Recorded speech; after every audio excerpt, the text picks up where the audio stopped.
교재 없으신 분 손들어 주시면 뒤에 목사님들께서 주시도록 하겠습니다. 한 주간 가상칠언 말씀으로 하겠습니다. 제가 사실은 작년에 가상칠언으로 특별 새벽 기도회를 했었습니다. 그런데 올해 준비하면서 같은 말씀이지만 하나님께 새로운 은혜를 주셔서 올해는 좀 더 다른 내용으로, 다른 접근으로 십자가상에서 예수님 말씀하신 7마디의 말씀, 가상칠언을 공부하도록 하겠습니다. 오늘은 여러분 교재 2페이지 3월 26일 월요일 첫 번째 가상칠언에 대해서 말씀을 잠시 나누겠습니다.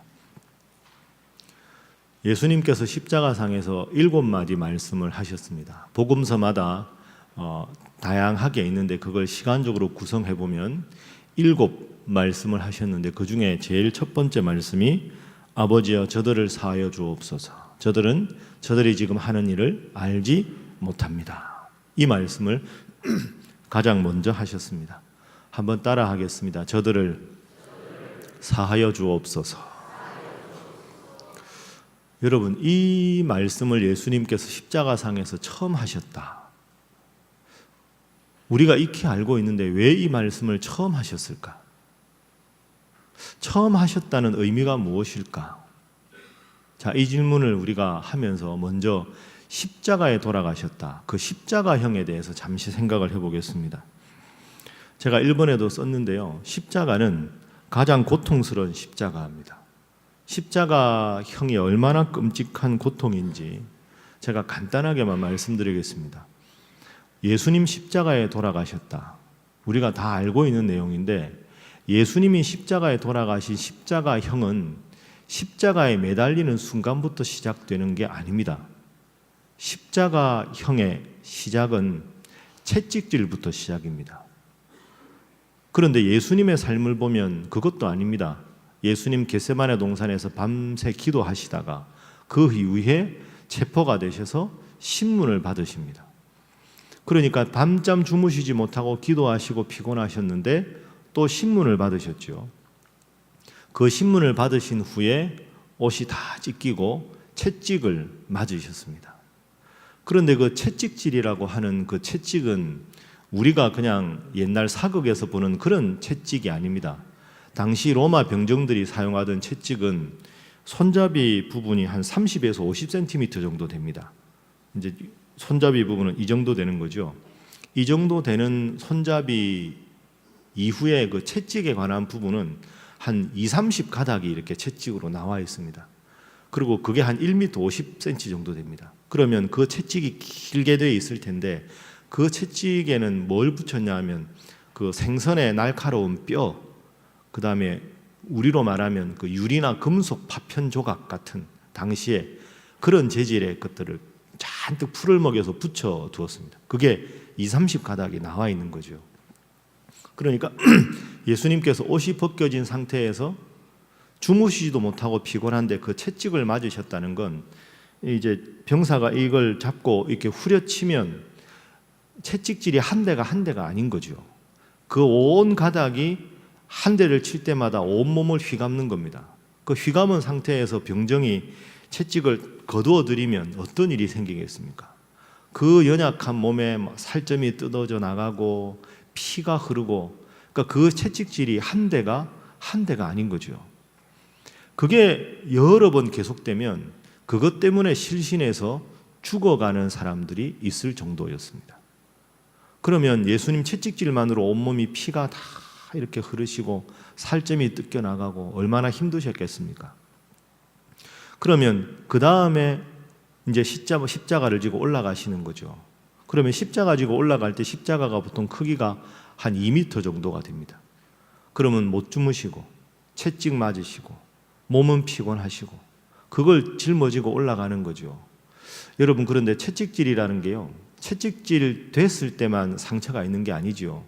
우리가 이렇게 넘어지거나 베면 그 부분에 열이 나죠. 열이 나고 막 부어오르지 않습니까? 그러면 온몸에 채찍질을 맞아서 온몸이 이제 막 진물이 생기고 피가 흐르고 고름이 생기고 막 부어오르고, 그러면 온몸이 그러니까 뜨거운 열기가 온몸으로 흘러서 정신이 아득해지는 거죠. 그 상태에서 골고다 언덕으로 올라갈 때 양쪽의 모든 사람들이 예수님을 향해서 빈정거리고 야유하는 상태가 되면 몸도 아프고 마음도 아프고 몸은 잠 못 자서 피곤해서 아무런 의식이 없는 그런 상태입니다.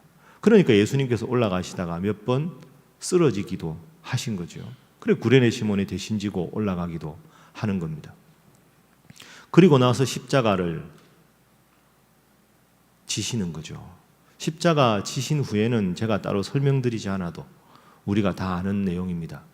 그리고 십자가를 지셨을 때 사람들이 다 보이는 데서 십자가를 지셨는데 우리는 성화에 보면 예수님께서 뭔가 입으셨는데 그게 아닙니다. 사실은 알몸으로 십자가에 올라가신 겁니다. 여러분, 누군가에게 내 몸을 보인다는 게 얼마나 부끄러운 일입니까? 그런데 예수님께서 아무것도 걸치지 못하고 온몸이 피투성이가 된 채로 채찍질 자국을 그대로 안고 십자가에 달리신 거죠. 그러면 손과 발에 못이 박히고 머리에 가시면류관을 쓰셨으니까 가시면류관 그 가시가 푹 들어가면서 또 머리에서도 피가 흘렀겠지요. 손과 발에 대못이 박혔으면 십자가에 있으면 있을수록 몸의 중심이 아래로 처지지 않겠습니까? 그러면 손이 어떻게 되고 발이 어떻게 되겠습니까? 그래서 십자가에 올라가 있는 죄수에게 가장 최고의 자비는 창으로 옆구리를 찔러서 빨리 죽이는 겁니다. 그게 십자가에 달린 사람들을 향한 최고의 자비입니다. 낮에는 그 장렬하는 뙤약볕 아래에서 아무런 운신도 못하고 저녁이 돼 사람들 돌아가면 날아다니는 새들의 먹잇감이 되는 겁니다. 그러면 그렇게 새가 쪼고 사람들이 야유하고 그 낮에는 뜨겁고 밤에는 춥고 그런 일이 계속되는 게 십자가형입니다. 그래서 학자들은 십자가형은 인류가 고안해낸 가장 잔인한 형벌의 틀이다. 이렇게 말하는 것이 무리가 아닙니다. 자, 그러면 우리가 왜 굳이 십자가를 지셨어야 했을까? 굳이 그런 십자가를 지셨어야만 했는가? 우리도 모르게 이런 질문이 나올 수밖에 없습니다. 그런데 더 중요한 건 그 십자가에서 예수님께서 어떤 말씀을 하셨을까? 죽어가면서. 그걸 우리가 한 주간 묵상을 하는 거죠. 여러분, 제가 방금 말씀드린 그 십자가의 그런 상황을 한번 우리가 상상을 잠깐이라도 해보면 극한의 상황 아닙니까? 생과 사를 넘나드는 극한의 상황. 사람이 그런 극한 상황이 되면 자기가 평소에 가장 마음속에 두고 있던 표현이 나올 수밖에 없습니다. 마음에 누군가를 아주 증오하는 마음이 있으면 저주의 말이 나올 수밖에 없고, 마음속에 항상 품고 있는 기본적인 단어, 기본적인 문장, 기본적인 감정을 표현하는 게 나올 수밖에 없는 게 죽음의 순간입니다. 그런데 그 죽음의 순간에 그 십자가상에서 예수님 첫 번째 하신 말씀이 무엇입니까? 저들을 사하여 주옵소서. 이 말씀은 예수님 마음 가운데는 이 세상에 오셔서 모든 사역을 하실 때 용서와 사랑이라는 단어가 가장 예수님 마음의 중심에 있었던 단어라는 것입니다. 한번 따라하겠습니다. 용서, 사랑. 그래서 우리는 하나님은 사랑이다, 십자가는 사랑의 표현이다, 이렇게 말할 수밖에 없는 거죠. 하나님 아버지, 저들의 죄를 용서해 주십시오. 저들이 무슨 짓을 하는지 지금도 알지 못하고 있습니다. 그러니까 십자가에 달리신 이유는 우리를 용서하시기 위해서, 우리를 사랑하시기 위해서 십자가에 죽으셨다, 이렇게 말할 수가 있는 거지요. 그것이 이사야 53장 5절에 잘 나와 있습니다. 우리 이사야 53장 5절 말씀 잘 아는 말씀인데요, 화면 보면서 함께 읽어보겠습니다. 시작. 그가 찔림은 우리의 허물 때문이요 그가 상함은 우리의 죄악 때문이라. 그가 징계를 받음으로 우리는 평화를 누리고 그가 채찍에 맞음으로 우리는 나음을 입었도다. 아멘. 방금 말씀해 보면 그가 우리, 이게 계속 반복됐죠. 예수님께서 찔림은 우리 허물 때문이고 예수님께서 이렇게 하신 것은 우리 때문이다. 그러니까 예수님 십자가는 오롯이 우리를 위한 것이다, 우리를 용서하시고 우리를 사랑하기 위한 것이었다. 그래서 이것은 누군가의 죄를 속하기 위한 것이다 해서 대신 속한다, 대속의 죽음, 이렇게 십자가를 말합니다. 이게 참 대단하지 않습니까, 여러분? 생각하면 생각할수록 어떻게 죽어가는 순간에, 저는 설교 준비하면서 그런 생각을 해봤습니다. 보통 사람 같으면 십자가 돌아가시기 전에 하나님 아버지 잠시만 기다리십시오. 제가 좀 정리를 하고 십자가에 죽겠습니다. 잠시만 기다리십시오. 예수님은 우리의 모든 마음속을 다 아시는 분 아닙니까? 사실은 우리 모든 마음속에 어떤 생각을 하고 어떤 죄를 짓는지 예수님 다 아시는데, 사실 인간적으로 그런 입장에서 보면 예수님은 얼마나 마음에 화가 나셨을까요? 제자들 전부 다 도망갔지요. 죽었다 살려준 나사로 어디 갔습니까? 삭개오는 어디 가고, 귀신 쫓아준 12의 혈루증을 앓던 여인은 어디 가고, 막달라 마리아는 어디 갔습니까? 생각해보면 섭섭한 사람이 한둘이 아니지요. 하나님 잠시 기다리십시오. 제가 십자가 달리기 전에 해결 좀 하겠습니다. 1시간만 딱 주십시오. 그래서 이 잡듯이 한번 잡아보는 겁니다. 베드로, 너 이리 와. 이럴 수 있어? 너 제자야? 너 다 이야기해보면 한 명도 하나님 앞에, 예수님 앞에 고개 들 사람이 없지 않겠습니까? 그게 공의롭잖아요. 그렇게 한 다음에 십자가에 달려서 이제 마음이 좀 편해졌습니다. 이제는 달게 받겠습니다.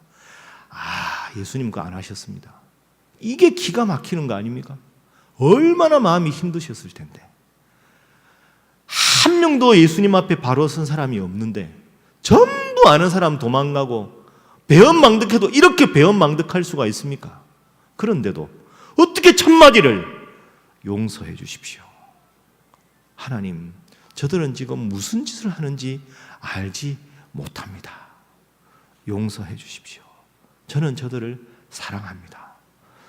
과연 예수님이시다, 이런 생각합니다. 여러분, 그래서 오늘 첫날을 우리가 제일 먼저 느껴야 될 건 이겁니다. 주님은 나를 이만큼 사랑하신다. 지금이라도 주님께서 이 자리에 오셔서 내가 너를 사랑한다 하시고는, 사랑하기 전에 내가 너 잘못한 거 좀 한번 적나라하게 밝혀보자 하고 하나하나 밝히시면 우리가 살아남을 사람이 누가 있겠습니까? 그런데 예수님은 그럼에도 불구하고 나는 너를 사랑한다. 내가 너를 구원하기 위해서 저 십자가에 죽었다. 나는 너의 죄를 기억하지 않겠다. 나는 너를 사랑한다. 나는 너를 용서한다. 그래서 여러분, 십자가 볼 때마다 주님은 나를 사랑하신다. 주님은 나를 용서하신다. 이걸 우리가 깊이 느낄 수 있어야 합니다. 그 말씀이 로마서 8장 35절 말씀입니다. 자, 한 번 더 읽어보겠습니다. 로마서 말씀 시작. 누가 우리를 그리스도의 사랑에서 끊으리요? 환난이나 곤고나 박해나 기근이나 적신이나 위험이나 칼이랴. 아멘. 그 당시 사람들만 사랑하신 게 아니라 우리도 사랑하신다. 그게 여기 뒤에 있는 십자가가 오늘 우리에게 보여주는 가장 중요한 증표입니다. 자, 그래서 제가 지금 교재 1번, 2번은 여러분과 함께 말씀을 나누었습니다. 이제 말씀을 오늘 우리 삶에 한번 적용을 해보겠습니다. No cross, no crown.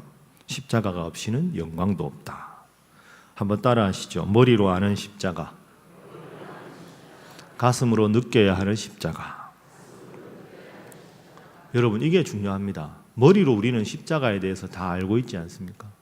이제는 가슴으로 처절하게 우리가 좀 느끼면서 살아야 하지 않겠습니까?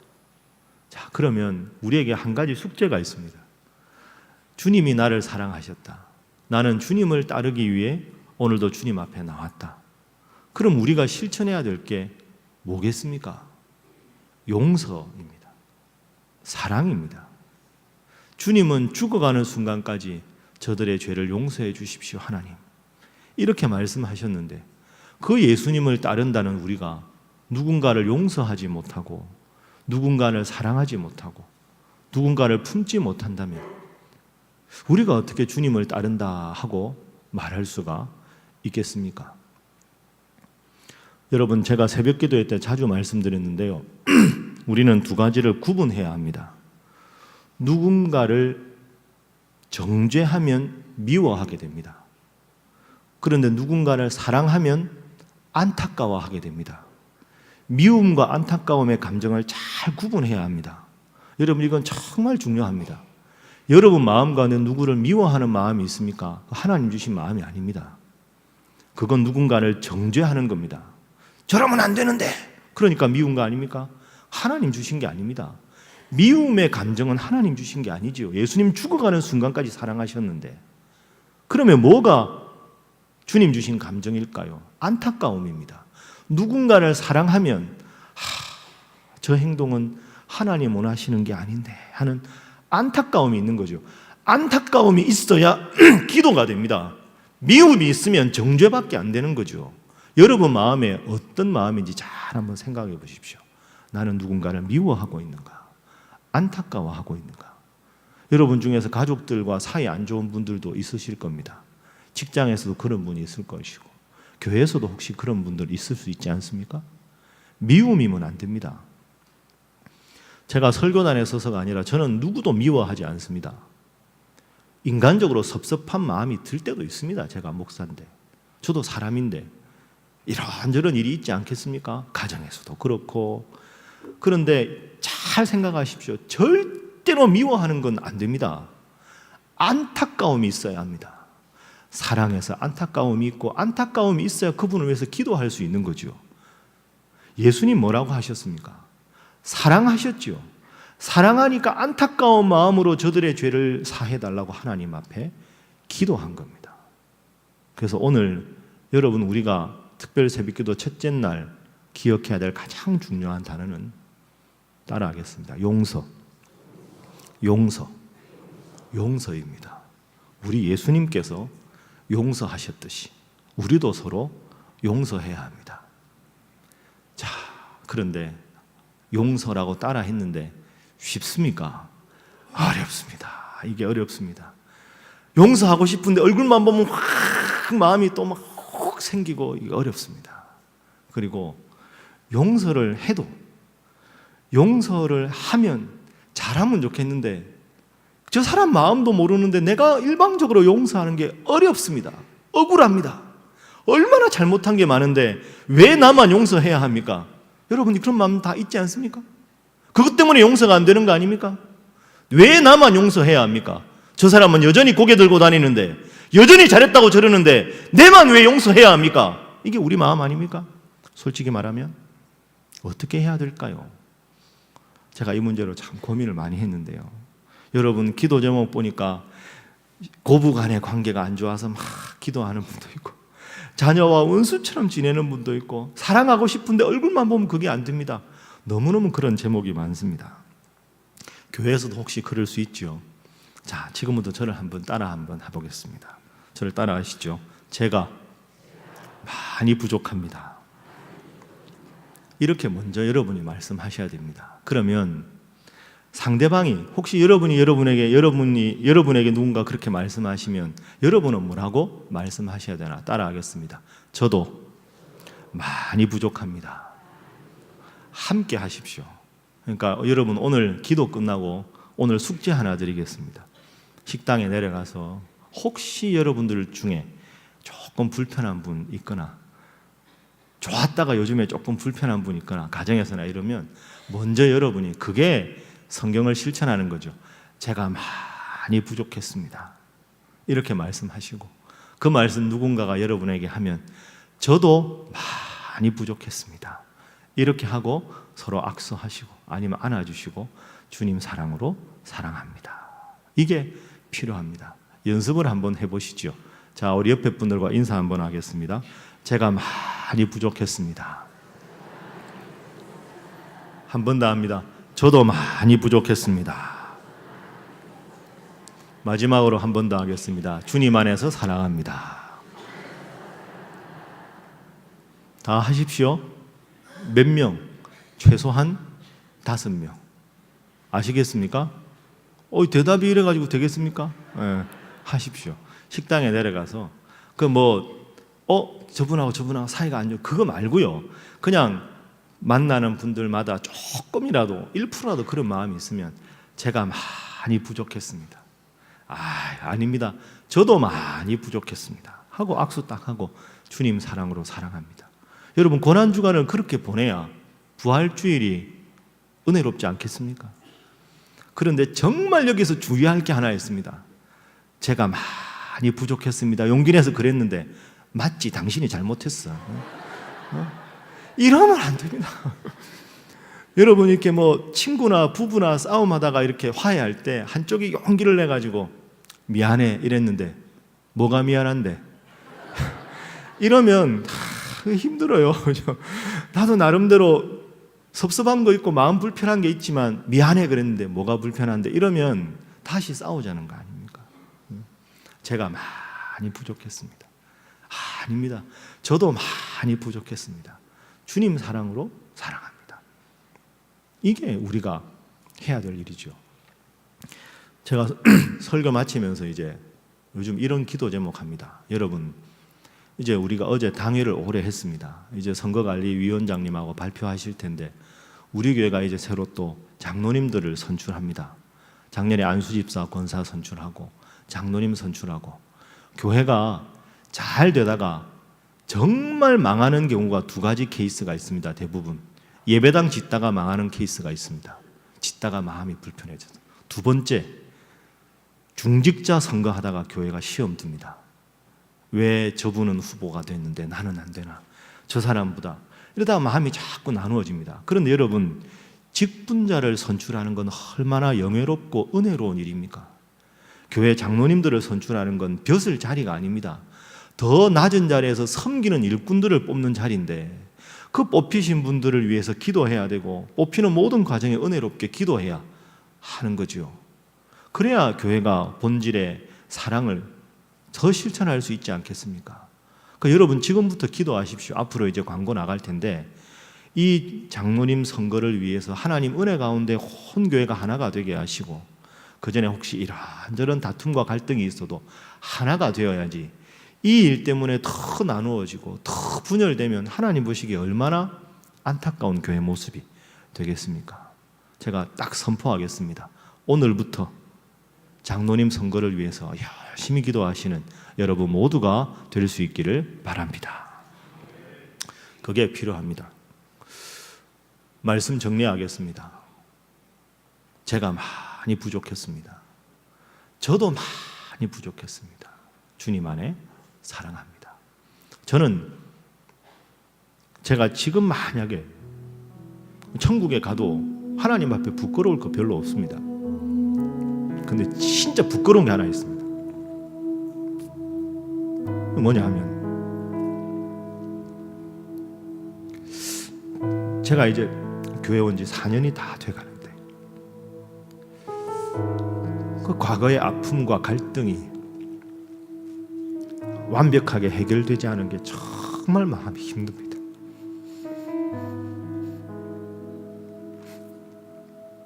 여러분은 잘 모르실 겁니다. 담임 목사의 이 자리가 얼마나 부담스러운지. 교회 갈등이 있고 그런 이야기가 들리면 내가 오죽은 못나서 교회가 아직 이러는가 얼마나 힘든지 모릅니다. 하나님 앞에 기도해도 그게 참 해결이 잘 안 됩니다.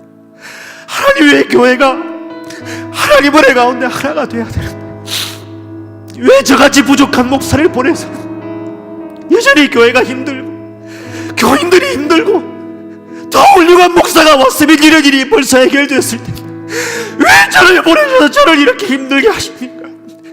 왜 교인들이 힘들게 되고 교인들이 더 상처를 받습니까? 하나님, 저는 그것만 생각하면 하나님 앞에 정말로 머리를 들 수가 없습니다.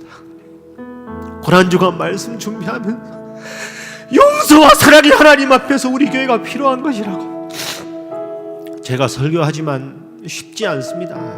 여러분을 탓하는 게 아닙니다. 다 부족하지 않습니까? 남의 잘못이 아닙니다. 우리 한 사람 한 사람 잘못입니다. 먼저 제가 많이 부족했습니다. 그렇게 말씀하시고 누군가 그런 말씀하시면 아닙니다. 제가 더 잘못했습니다. 그러고 안아주십시오. 그게 교회 아닙니까? 제가 낭만적인 이야기 하는 게 아니지 않습니까? 이게 하나님 말씀이고 하나님 명령 아닙니까?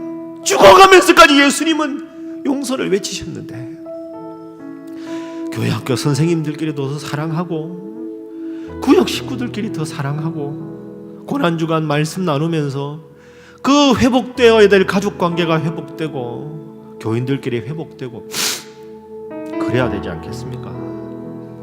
이번 고난주간 한 주간 잘 보내면서 서로 고백하고 서로 용서 구하고 서로 용서하고 그래서 들어올 때도 반갑고 예배당 나갈 때도 반갑고 그렇게 해서 정말로 가상칠연의 첫 번째 말씀 용서와 사랑을 삶 가운데 실천하시는 우리 사랑하는 신일의 모든 성도 되시기를 주님 이름으로 축복합니다.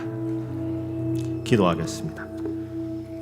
이 시간 한 가지 제목 놓고만 기도하겠습니다. 하나님, 예수님처럼 용서와 사랑의 마음을 저희에게 허락하여 주옵소서. 저도 할 말이 많지만 저도 마음이 힘들고 어렵지만 제가 하나님 앞에 먼저 용서를 구하는 자 되게 하여 주시옵소서. 하나님, 모든 것 내려놓고 그 용서를 받아들여서 주님 안에 온전히 하나가 되게 하여 주시고 앞으로 더욱더 부족하고 잘못된 것 서로 기도해서 해결하는 교회가 되어서 온 마음으로 하나가 되고 하나님 한 분 바라보며 더욱더 하나님 앞에서 사랑하는 우리 신일교회 되게 하시고 부족한 저희들이 되게 하여 주시옵소서. 다 함께 우리 통성으로 기도하고 각자 돌아가도록 하겠습니다. 다 함께 기도합니다.